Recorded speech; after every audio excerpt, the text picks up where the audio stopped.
Hola, ¿qué tal? Soy Lía y voy a leer un cuento con el que participé en la primera antología de Editorial Fondo Blanco, Alta Hora. El cuento se llama La boca del diablo. Cuando vi el lugar apenas podía creer que fuera el mismo del que me había hablado don Cruz. Por más que trataba de recrear el pueblo con las descripciones que sabía, me resultaba imposible.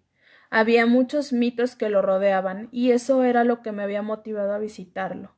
Lo que sabía del pueblo me lo había contado don Cruz, desde cuentos populares como apariciones inaguales hasta acontecimientos reales y escalofriantes, como la vez que lincharon a un vendedor de libros solo por haber cometido el error de cargar consigo un ejemplar de la Biblia satánica. Era un pueblo de fe religiosa arraigada que iba heredándose por generaciones, pero también un lugar de gente trabajadora. Entre otras cosas, me había hablado sobre su fama de ser un buen lugar para comenzar negocios. Dado su aislamiento, todo lo que llegaba resultaba ser novedoso. Había sido un pueblo próspero, de abundante vegetación y muy tranquilo. Venían de todas partes, joven. Unos pusieron sus localitos, otros trajeron negocios grandes. Les llamaba la atención tanta planta curativa. La ponían en frascos y después hacían medicinas. Un día llegaron gentes que hacían venenos para las plagas. Nos cayeron del cielo, joven. Ese mes había sido una plaga. Los escuincles andaban todos piojosos. Nos enchinchamos y los del campo peor. Las milpas se llenaron de gusanos. También llegaron otros que hacían veladoras. Había hartas gentes de fuera. Estaba muy entusiasmado por conocer el pueblo. Su misticismo y leyendas me tenían fascinado, aunque más me intrigaba saber cómo un lugar fértil y próspero había pasado a ser un pueblo fantasma. Entre las leyendas que conocía me llamaba la atención una en particular que contaba acerca de unos golpes subterráneos que parecían provenir de una especie de formación rocosa a pocos kilómetros del centro. Estos eran estruendosos y a cualquier hora se escuchaban. Los pobladores en su clamor decían que esos golpes eran latigazos del diablo que moraba en aquel sitio y quería escaparse de las penumbras para apoderarse de las almas de ese pueblo fiel a Dios, solo para quebrantar la fortaleza de su fe. Narraban acontecimientos extraños alrededor del sitio, de gente que se había acercado a curiosear y les había caído un castigo tremendo. Uy, joven, no más fíjese que una vez la hija de don Pancho el panadero se acercó estando preñada, y cuando la cría nació resulta que no tenía cerebro. Sí, así como lo oye, la cría estaba hueca y nomás duró unas poquititas horas. Yo la vi en su cajita al pobre. Tenía la carita moradita y los ojos hinchados. Pero pues dicen que eso fue porque la chamaca se metió con el primo. Nació así porque allá arriba le mandaron su castigo. Doña Macaria también se andaba acercando, y una mañana la encontraron tiesa. La pobre tenía los ojos salidos. Se le apareció el patas de cabra, aunque le echaron la culpa al hijo, que es que porque estaba loquito y que lo encierran en el loquero. Pero no, joven, fue cosa del diablo, que le dio su estate quieto por andar de fisgona. Yo estaba seguro de que todo eso eran fantasías esotéricas. Sin duda era un lugar interesante y digno de llamársele mágico, pero siempre he tenido la certeza de que es la ignorancia de un pueblo la que alimenta el sentimiento de credulidad. Seguro que todos los raros acontecimientos tendrían una explicación, pero por mucho que se les dijera algo lógico, les gustaba más creer en esas cosas sobrenaturales. Al final, eso les daba algo en que distraerse. Le juro por nuestra madrecita que en el pueblo había gente, pero fue obra del diablo. El padre ya nos había dicho que no nos acercáramos al bulto porque el chamuco nos iba a tentar. Pero no faltó el mendigo necio que desobedeció, que dizque nos iba a demostrar que ahí no había ningún diablo. Se puso a agujerear bien hondo cuando de repente que se le aparece. Había sido una tarde lluviosa. Un joven llamado Alfonso se dispuso a escarbar en la formación rocosa. Ya había hecho un agujero profundo, cuando una especie de espectro verdoso salió de la tierra, se fundió con el agua que caía del cielo. Dice que era el mismo diablo. Alfonso se tiró al suelo y se puso a rezar. Entonces se desvaneció y no supo más hasta que despertó y se dio cuenta de que había quedado ciego. Salí muy temprano de casa, aún no salía el sol y hacía un frío bárbaro. Además de curiosidad por conocer el lugar, también iba dispuesto a estudiarlo y develar el motivo por el que dicho pueblo había tenido un trágico final. El camino era muy estrecho y largo, con árboles viejos de ramas caídas y espesas. Un recorrido de 3 horas que me pareció interminable. A pocos metros de llegar a nuestro destino, un atípico anuncio nos recibió. Bienvenido a la boca del diablo. Nada más leerlo, me estremecí. Era como entrar a un lugar fantástico que muchas veces había tratado de imaginar con los relatos de Don Cruz. Popularmente también le llamaban el pueblo de los ciegos. Después del acontecimiento, el pueblo quedó destrozado.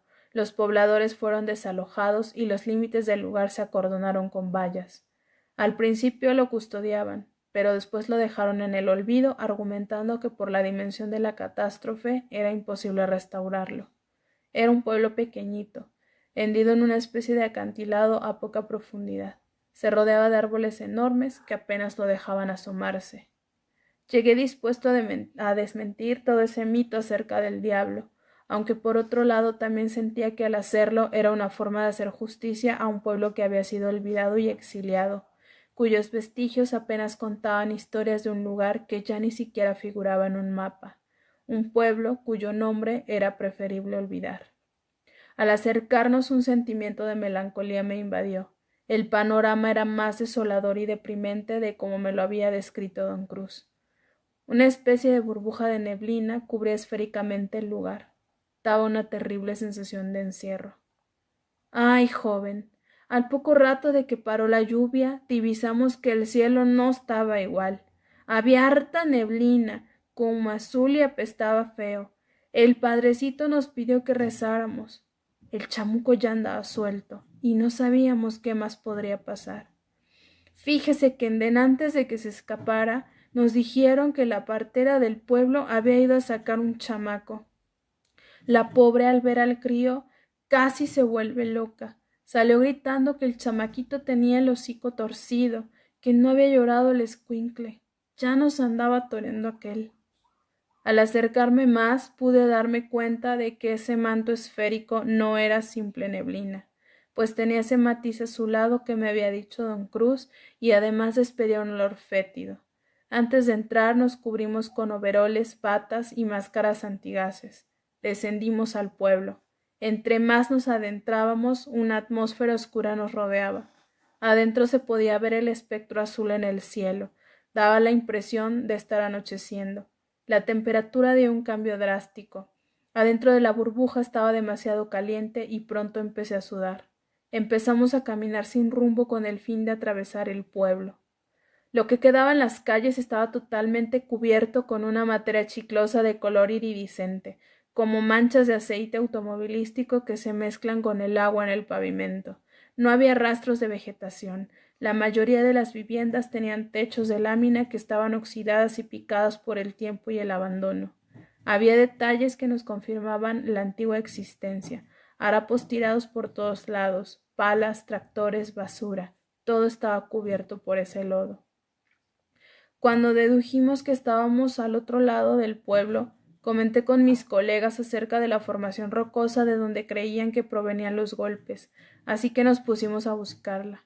Fue un trabajo laborioso, pues la espesura de aquella neblina apenas dejaba vernos entre nosotros, además de que la materia chiclosa entorpecía nuestros pasos. Al final dimos con nuestro objetivo, nos pusimos a tomar fotografías y muestras. La formación rocosa no impresionaba tanto como para habérsele considerado el recinto donde supuestamente vivía el diablo, pero la materia con la que se formaba el pequeño volcancito sí que era peculiar. Su color era gris brillante, como si fuera metal, y cuando la tocábamos se desintegraba, pero al tratar de calarla estaba muy dura. Enfrascamos diversas muestras, no tantas como hubiéramos querido, porque la temperatura realmente era insoportable. Pues yo nomás le digo, joven, que si va al pueblo no mueva nada, no vaya a ser que el malo ande por ahí. Empezamos a caminar para buscar salida. Entonces me percaté de que la neblina descendía cada vez más. Llamé a mis compañeros para informarles, pero no obtuve respuesta. Llamé otra vez, pero noté que mi grito se escuchaba ahogado, como si estuviera encerrado en un cuarto pequeño. Algo estaba obstruyendo el sonido, porque al caminar tampoco escuché el ruido de mis zapatos despegándose del lodo. Esa tarde me acuerdo que todos corríamos desesperados para buscar ayuda. Algunas gentes se las tragaba la tierra. Naiden pudo ayudarlas y desaparecieron. A los que fuimos quedando nos dijeron que teníamos que irnos. Los que venían que a rescatarnos ni entraban. Desde arriba nos gritaban que saliéramos. Pero fue tarde. Algunos nos quedamos ciegos, otros desaparecidos. Muchas crías lloraban porque la lluvia les había quemado. Empecé a caminar para buscar la salida cuando mis pies comenzaron a hundirse en el lodo. Grité fuerte para pedir ayuda a mis compañeros, pero seguía sin respuesta. En esos momentos me imaginé el horror de los pobladores frente a aquella situación tan sorprendente y macabra. No sé cuánto tiempo yo llevaba ahí. La tierra me consumía de una manera lenta y desesperante. Hacía tanto calor que sentía la cabeza hirviente, pero me resistí a quitarme la máscara en un lugar que era potencialmente tóxico. No podía ver nada alrededor, solo el insoportable azul de la espesa neblina. A poca distancia estaba la formación rocosa. Apenas podía verla. Brillaba a pesar de la neblina que impedía el paso de la luz solar. Traté de buscar alguna superficie donde detenerme, pero no había nada. El movimiento solo hizo que me hundiera más. Vi el cielo. Por dentro la burbuja parecía tener un azul más intenso que afuera. Ya no soportaba el calor. La máscara empezaba a provocarme asfixia. Sabía que no podría salir de ahí. Con angustia me quité la máscara. Pude ver con claridad la formación rocosa. Entonces lo vi. Era un enorme espectro verde que salía de la tierra y subía al cielo.